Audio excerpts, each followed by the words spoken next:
I sit by the phone, but I haven't heard both sides, stomach size and diameter. And you know the money's for managers. I know money's for managers. I sit by the phone, but I haven't heard 2 spots and 10,000 challengers. I know the money's for managers, but goddammit, art is for amateurs. Hello, ladies, gents, and friends betwixt and beyond the gender binary. My name is Matt. I'm from the Narcissist Cookbook. Welcome to Jam Mechanics. With me in the studio from thousands of miles away is Bug from Bug Hunter. If you have never listened to Jam Mechanics before, let me pitch you this as if we are in an elevator and you are a high-powered podcast CEO. You call them elevators over there?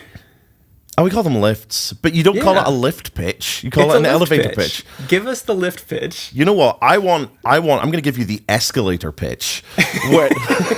We're going from floor 2 to 3 in that shopping center, and I have recognized you. No, even better. You're coming down the escalator. I'm going up next to you, and I'm going to pitch this to you really quick. It's really, really very, very simple. We're going to set each other songwriting challenges. We're going to disappear for 3 hours. We're going to come back, and we're going to share what we have got with mixed results. Maybe it's going to be the best thing you've ever heard. Maybe it's going to be the worst thing you've ever heard.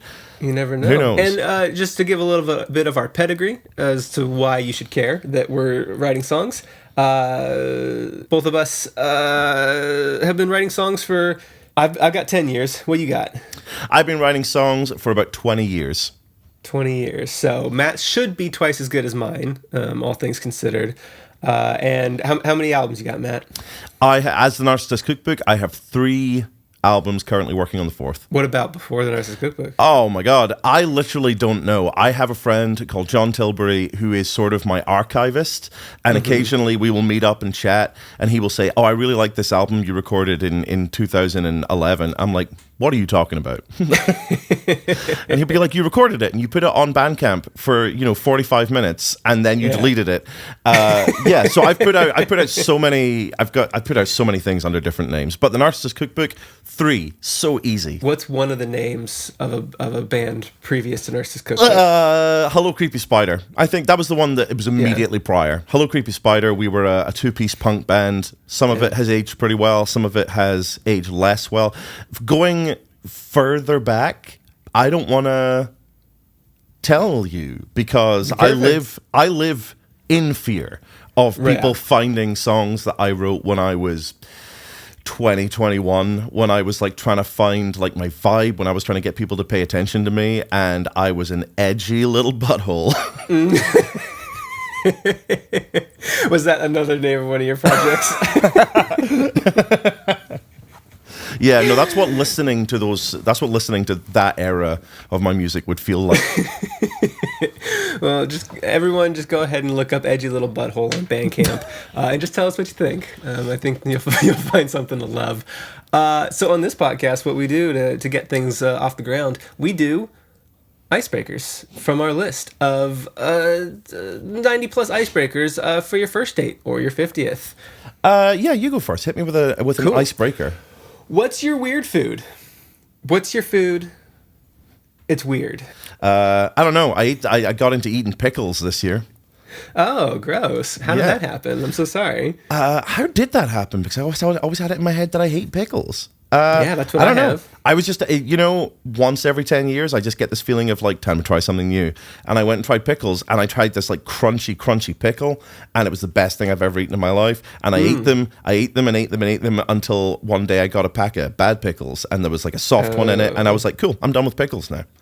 Gross. Yeah, no, a pickle snuck onto my burger just 2 days ago. Me and my dad split a burger at a restaurant. He handed it to me, and the lettuce, tomato, onions all on top. Boom, easy to take off. Get those out of here. Took a bite. Boom, pickles on the bottom. Didn't tell me about it. And, I didn't know you were a burger stripper. I am a burger stripper. Yeah. episode title. So here's my philosophy. I'll eat a salad. Jerry, he's a burger stripper. I don't know what anyone from Seinfeld sounds like. So. Oh, was that George? Jerry. Hey, Jerry, he's a burger stripper.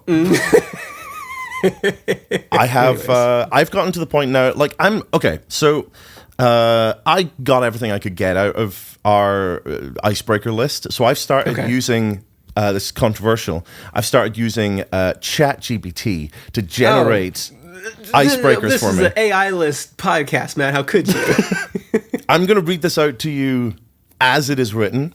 Okay. And you got to answer it however makes sense to you, okay? Okay. If your dreams had a subscription service, what would be the weirdest dream package you have ever received?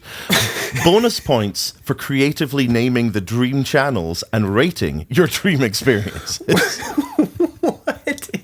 What is ChatGPT doing? Okay. You know what channel I'm going to cancel off of my subscription? Okay, that's a good interpretation. Go, hit me. Yeah, I'm unsubscribing from my reoccurring childhood dream, which was myself, Dorothy from The Wizard of Oz, Okay. the lion from The Wizard of Oz, Ooh. the Tin Man from The Wizard of Oz, I'm sensing a pattern. The Scarecrow from The Wizard of Oz, all of us walking down the yellow brick road. This is a Wizard of Oz dream. I guess so, yeah. If 4 characters from The Wizard of Oz makes it a Wizard of Oz dream, fine. It's public domain now. It's okay. We're walking down the yellow brick road, and at some point, normally the climax of the dream before I wake up, the lion does a 180 and jumps in front of us and starts to attack us like a betrayal of the core crew, the yellow brick crew.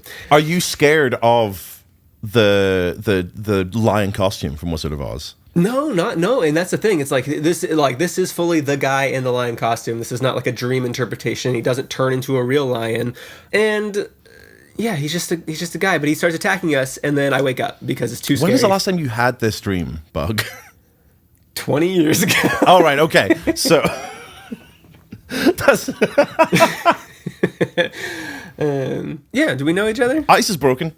Yeah, this ice is broken. We're melting over here. Let's set challenges. Who goes first? You're the keeper of that knowledge. I have no idea. I'll go first. Sounds good. Okay. Mine is really simple. We're getting into or we will be beyond. Because I don't know when this event happens. I can't remember, and I also don't know when this episode will air. So yeah, nobody does. Your challenge is the Oscar goes to. Okay, the Oscar goes to. Oh man, I'm gonna here. You know what I'm gonna do, Matt? You know what I'm gonna do? I am actually going to try my absolute hardest not to twist your prompt into something unrelated. Okay, so we've been doing this for long enough that every time I come up with a prompt, I'm just like, okay, where do I write? I'm gonna like second guess this. Okay, so the obvious thing to do would be to write a song about the Oscars. Maybe you're going to twist it around and be like, this person, you can't trust them. The Oscar for best actor goes to this person. Maybe you're going to turn it around and it's going to be about Oscar Mayer wieners. I had Oscar Mayer wiener. I had Oscar the Grouch moves into a 2-bedroom apartment. This is more American culture I've picked up from movies and TV. I got a challenge for you. Holding my breath. Small lead-in story, so don't hold your breath too long. So I was doing a live stream the other day, and the topic came up of this video from the internet. I don't know if you've ever seen it. I'm going to describe it. If you haven't seen it, it is one of the most heartbreaking videos in the world. In this video, there is a little raccoon, and somebody has given this little raccoon a big thing of cotton candy. I know exactly what video you're talking about. The raccoon is so excited for his cotton candy, but he's I need to wash my cotton candy before I eat it because I'm not a gross boy. I gotta wash my food. So he goes to the river to wash his cotton candy, and before his eyes, it dissolves into the water. Saddest video on the internet. What I did not know is that what I've been seeing is the abridged version of the raccoon video. Excuse me? It continues. First time raccoon gets cotton candy, washes it in the water. Second time, raccoon's very careful with it, but it does kind of hit the water and it dissolves again.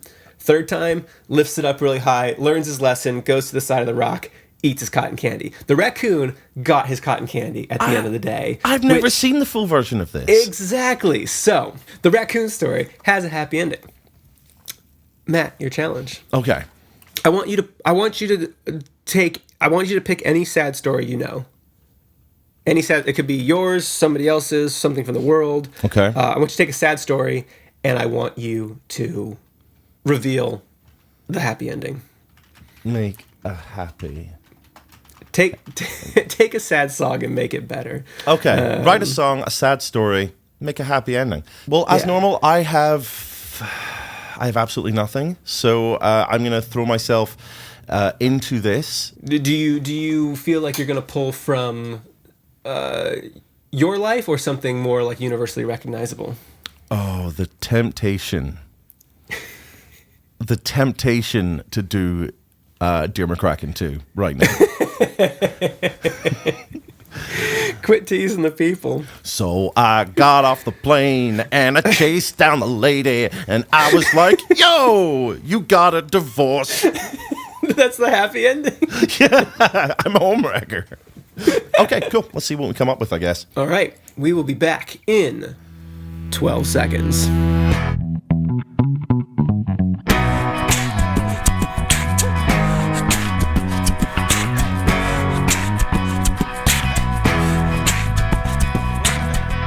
And we are back from the break.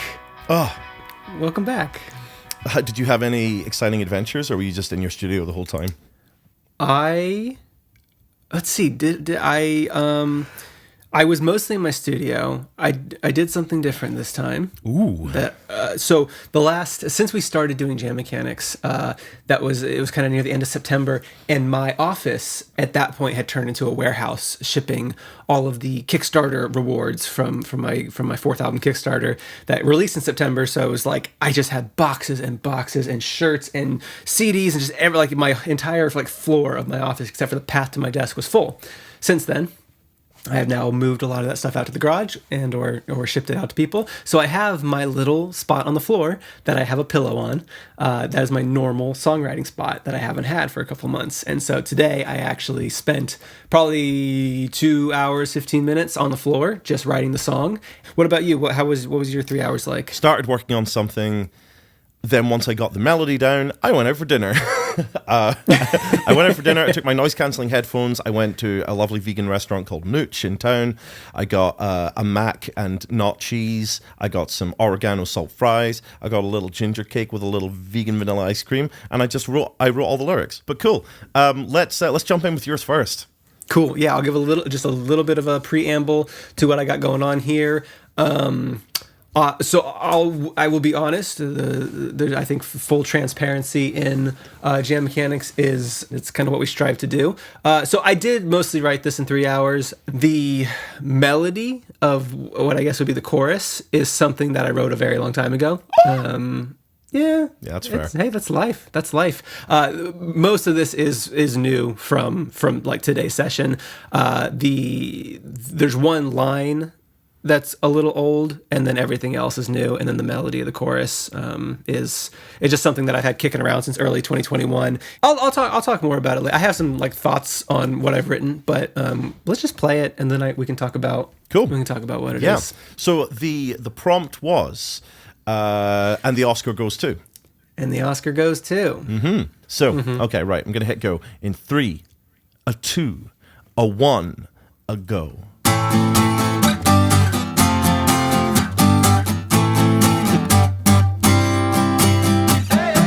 Let me tell you all a little about the theater. If you want to pack people deep in their seats, you're gonna plant seeds, play follow the leader, lead them to the end, breadcrumb, bird feeder. They say sex sells, but so does drama. They're glued to the seats despite the genre. The crowd is not complex at all. They love the phantom, hate the opera. The curtains dropped, the camera stopped. Make them drag you off the stage. They've cut the lights, so my advice, make them drag you off the stage.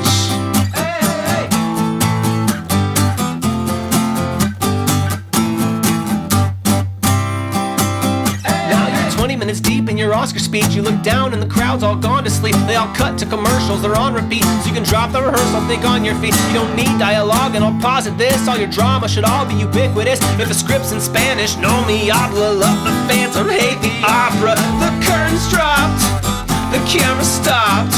Make them drag you off the stage. They've cut the lights, so my advice, make them drag you off the stage.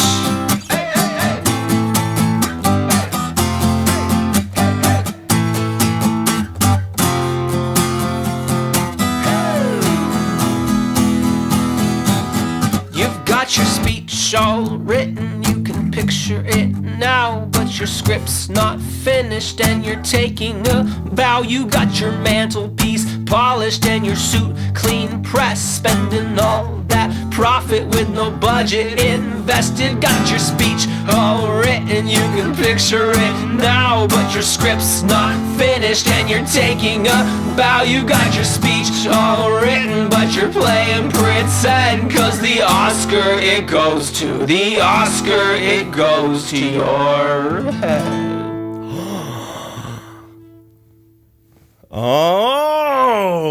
Oh, yeah, that's a really good last line.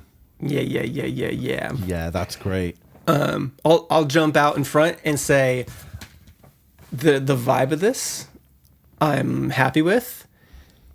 Thematically, it's a little all over the place. I don't think I settled on something cohesive by the end of the 3 hours, but I'm very happy to have kind of come up with all the disparate parts of what this is. Just in order to kind of maybe expand on them. After listening to it, like, what do you think this song is about? And it's not a trick question. I'm asking because I feel like it's difficult. The vibe I got from this, it felt dark. It didn't feel, it felt like you were tapping into something that you tap into pretty frequently, which is like, be self-confident, believe in yourself. But it felt like this one was like, you get too much belief. You're doing it too much. You got to cut back on the self-belief. Yeah. You've gone full Kanye. I think the end of that is kind of explores that a little bit. So the what began as a bridge, and then I kind of liked it as more of like an outro. Is that bit that says, you've got your speech all written, you can picture it now, but your script's not finished and you're taking a bow. And it kind of goes down this thing of like, yeah, it is kind of like thinking too much about the awards and the accomplishments before you've actually like created the thing. Okay, yeah. But I don't know if that jives with the first half of the song as well as it could. I mean, something we do say a lot, and by the way, it's the same thing for my song and this, like, I had a concept, and then my concept got slightly mixed up, and we don't have a lot of time to go back and rewrite these. Gotta, yeah. Is there like some sub bass going on in that chorus? Yeah. What am I hearing there? Okay, right, cool. You're hearing because I thought it was like a kick drum to begin with, and then I wasn't sure. Is it just like? It's. If I had like 20 more minutes, I was going to grab my bass off the wall and just add a little bit of low end to the choruses at the very least, and I just didn't have time, so I just grabbed a sound and just went. Yeah, I think if I were to keep working on this one, I might even cut it into 2 different songs. That's interesting. Where do you see the cut? The outro bit. I think the outro bit, once I hit the you've got your speech all written, you can picture it now. I don't know. I wrote that about halfway through writing the song, and then went back into the second verse, and I just never really got those 2 ideas to connect. But I think there's something to the ending that is its own thing about not getting too focused on the accolades more so than the pursuit of making the art itself. Mm-hmm. You know what's interesting is that I think that image of what you've got in that second verse of the image of someone doing their Oscar speech and not shutting up is so vivid an image that it sort of overpowers everything else in the song for me. Like it made that was such a vivid image that it made it, like, I am now picturing that at the beginning of the song. I didn't realize that you didn't even say that until the second verse. So yeah, that's such like a vivid image that if that isn't where you want your audience to be, like, in their heads, I think you need to, like, think about whether you want to drop an image that vivid, because I got fixated on that. Yeah, you know, I think the it's weird. The second verse and the first verse have like a link to each other, and the second verse and the outro have a link to each other. Yeah. But the outro and the first verse don't have a link to each other. Okay. And so that's where I think this song falls a little short for me in just overall cohesiveness, which is fine. It's a 3-hour demo. But yeah, I think you're right. I think when I wrote now you're 20 minutes into your Oscar speech, you look down and the crowd's all gone to sleep. I was like, this actually does feel more like a first verse, like a hook. To kind of drag people in. That felt like setting the scene. There's nothing wrong with setting the scene in the second verse, but it took me until after the song was finished to go, oh, that's not entirely what the song's about. Like the song is about more than that. Yeah. But also, I process information so slowly that a lot of the time it'll take me until like a week after we've done this, where I'm just like, oh yeah, I get what you're saying with that song now. Yeah. Yeah. No, I looking at it now, I feel like the choruses are like, never give up. And the outro's like, give up. Give up, you stupid. You're doing this for the wrong reasons. And those are totally clashing in my head. But for 3 hours, I feel like I'm very, very happy with the amount of like stuff that I like in this that will probably, you know, go on to split into 2 different songs. Oh yeah. And there is nothing cheating about using, like, if you're writing something for one of these challenges and then you're like, oh, this thing I wrote ages ago that never found a home has a home here now. That's not cheating. That's just the process. That's how that works. That's part of it. Yeah. You know, this next song, I wrote this entire thing like 4 years ago, and I'm finally no, I didn't. I did not do that. This is a song called Good Morning Sunshine. And, and then at the end, it's just like, and they all lived happily ever after. Okay, do you want to jump into mine and let's see? Yeah, no. So we got a song here called Fresh Cement. Yeah. Correct. And the prompt again was take a sad story that either exists or doesn't exist and put a happy ending on it. Yeah. So I just really want to restate this. I took an extremely liberal interpretation of what it means for something to go from sad to happy. It definitely, there is a state change, and that is all I can. That is all I'll commit to. You will commit to this song. Something happens. I'll show my working after the song. Okay, whenever you're ready. Good. Okay, I am going to hit go in 3, 2, 1, go.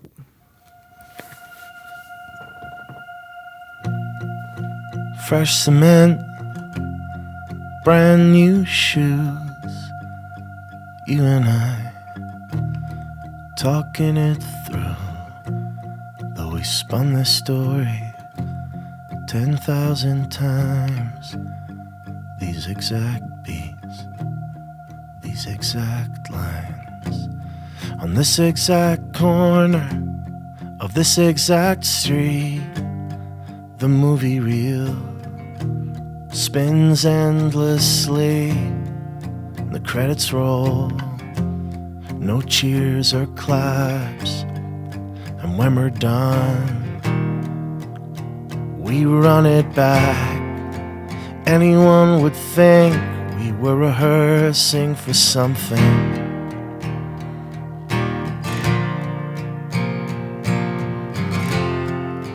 Anyone would think we were rehearsing for something.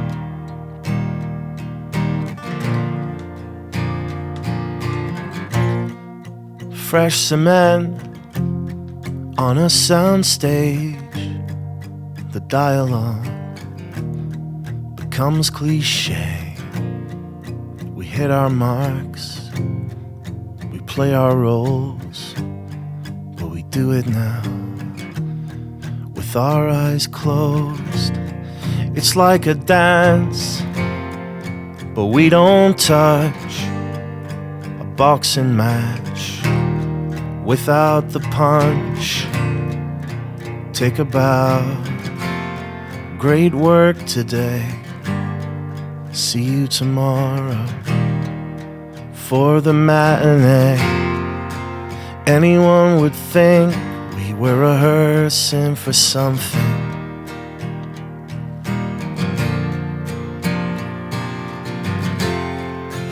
Anyone would think we were rehearsing for something.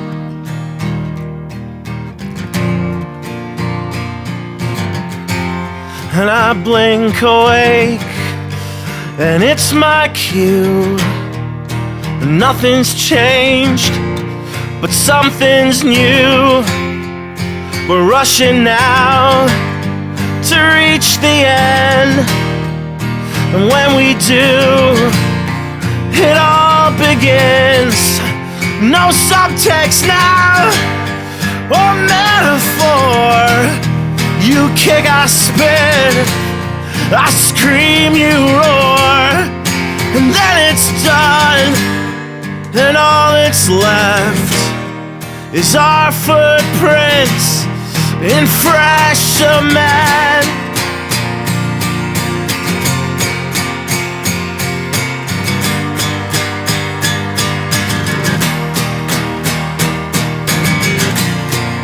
And then it's done, and all that's left is our footprints in fresh cement.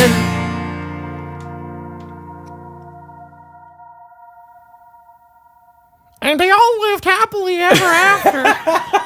Well, so I really, really like this. I like it a lot. This is I think you pegged it really well, talking about that kind of 2003 sound. Yeah. It's got this, I was gonna say Lifehouse. I don't know if it's Lifehouse. It's got this. It's got that feel, that like kind of old Dashboard Confessional kind of vibe to it. I like it a lot. Yeah, I've actually been going back and listening to a lot of Dashboard to see if it stacks up.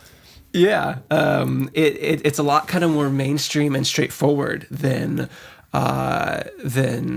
what you normally write, which is not a bad thing. Hey, I like pop. Like a lot of the time, I'm trying to write something. I want to write stuff that everyone loves. I just don't know how to do it. Yeah. In terms of when I say mainstream, like you didn't put a monologue in the middle of this. You could put a monologue in the middle of this. I feel like if you wanted to, in between that second and third verse, just give it a little spoken word bridge. Yeah, if I didn't really feel like I had anything to say in the sense of like say something. Yeah, I felt. I knew that the chorus, I did a thing that I do quite a bit. The chorus, I know isn't great. Like it's more just a sort of little palate cleanser between verses. And so when I get to that third verse, I just play it. I just slightly modulate it and play it in a different key or start on a different chord than I normally would to give a sense that it's going somewhere. But let me show you my working for why I say this is a happy ending. This is two people. This is two people who have been like stuck having the same argument every day, and it never goes anywhere. And when you're stuck in that sort of stasis, any change is good. Literally, like oh God, I'm sorry for this metaphor, but that pus finally coming to the surface, like that's a happy ending, you know? Great phrasing. Okay. So I understand. So you are going for this is over and it's a good thing. This is over because at least happy. Because exactly. Yeah. No, I think that is it's a subversion of what my prompt was, but in a very cool way, because I think that when you are a teenager or in your 20s and you want a happy song, this would not feel like it. But then as you get older, you can kind of take a sentiment like this and be like, that is a happy ending. It's not explicit. It doesn't feel like it. Yeah, or at least I can be like content with an ending like that, you know? Yeah. I think the imagery in this was great. I think you did a really good like focused job of getting that kind of like we're in a play, we're in a movie. We both kind of got on that theme a little bit. I clearly like half set myself a challenge without even thinking about it. I was like, oh God, I'm writing about movies. I've soaked that up from what I said to you. Yeah. But yeah, going into the last verse, I blink awake and it's my cue. Nothing's changed, but something's new. There's a lot of really good lines that I don't know if you were looking at me, but as you would do them, I'd give a little thumbs up. Of course I am. Though we spun the story 10,000 times, these exact beats, these exact lines, that's just a really good like cadence. It's at the pace that you were singing these words.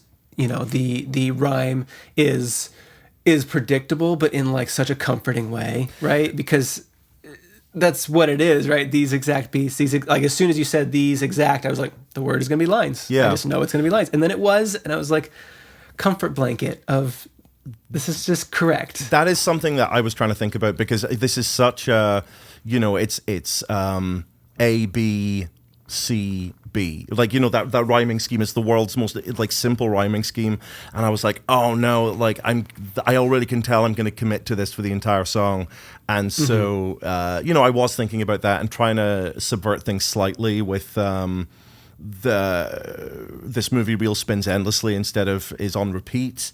There's not a ton of lyrics here. All of these lines, they are like 2 words, 4 words, right? It's a very like slow paced song. Yeah. And each line just feels like, yeah, I'm progressing correctly. I'm staying within metaphor. I loved, it's like a dance, but we don't touch, a boxing match without the punch. I wrote that and I was like, oh, Bug's gonna like that. I did like it. I looked at you and I said, I like that with my eyes. I like this a lot. I think it's sentimental. It's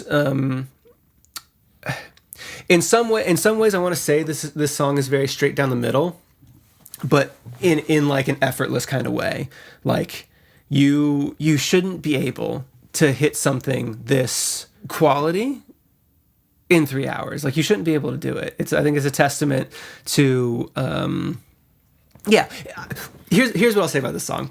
It makes you made this song look effortless, which is a very difficult thing to do.